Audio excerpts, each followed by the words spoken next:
The Samsung Galaxy S25 Ultra is a welcome refashioning of a favorite.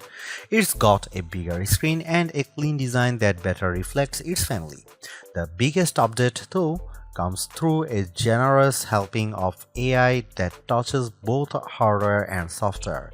This may be the most complete AI-ready mobile package on the market. The Samsung Galaxy S25 Ultra was unveiled at Galaxy Unpacked on January 22. It's available to pre-order now in a choice of 4 colors: titanium silver, titanium white silver, titanium grey, and titanium black. The phone ships in either 256GB, 512GB or 1TB storage configurations, and every variant comes with 12GB of RAM. The Galaxy S25 Ultra will begin shipping on February 7 for the following prices.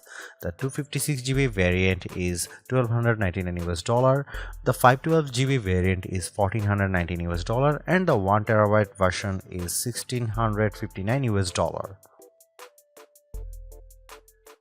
The Samsung Galaxy S25 Ultra looks and feels good, and while some might prefer the Galaxy S24 Ultra's more rounded styling, the S25 Ultra is 15% lighter and as a result feels better in the hand.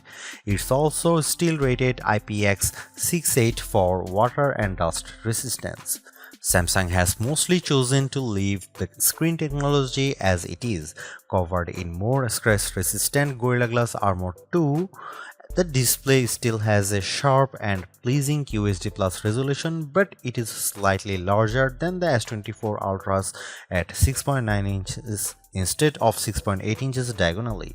Samsung did this not by making the phone larger, but by shrinking the bezel by 15%.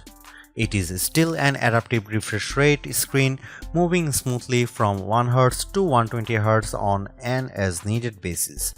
New to the screen technology is ProScaler, which actually comes from Samsung's TV line and upscales lower resolution content. This is a hardware upgrade that will not filter down to previous models. While the camera array has been redesigned and the 3 rear lenses now almost float above the phone body, 2 of the 3 cameras are unchanged from the S24 Ultra, the 50MP 5x zoom and 200MP wide main camera. New to the trio is the 50MP ultra wide. Shooting macro images in 12MP bind format, I could already see the quality differences and was especially impressed with the level of close-up detail I could capture. The front-facing portrait camera is unchanged from the S24 Ultra. It is still 12MP, and in my brief hands-on time, it did an excellent job of capturing portrait mode photos. I may be disappointed that Samsung didn't bring back its optical 10x zoom from the S23 Ultra, but the 10x zoom that crops in on the higher pixel count zoom will probably satisfy most people.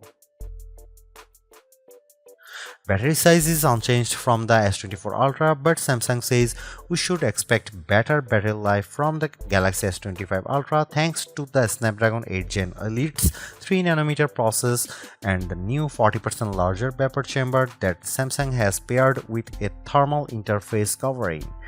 The TIM sits right on top of the CPU and the vapor chamber is on top of that to deliver more efficient heat dissipation, which can extend better battery life. Speaking of the battery, Samsung says the phone is QI2 compatible, but that support is not built into the phone. In the other words, the phone will work with an external accessory that supports the updated wireless charging system.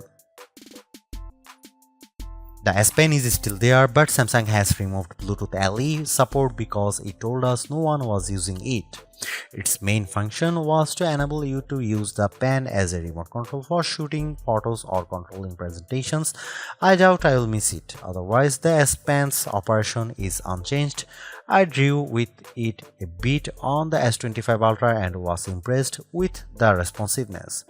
Finally, the good news is that Samsung Galaxy S25 Ultra costs the same as its predecessor, starting at $1,299 for 12GB of RAM and 256GB of storage. That's still a hefty price, but you should expect some early promotions to lower the pocket pain, and trade-in deals are typically excellent.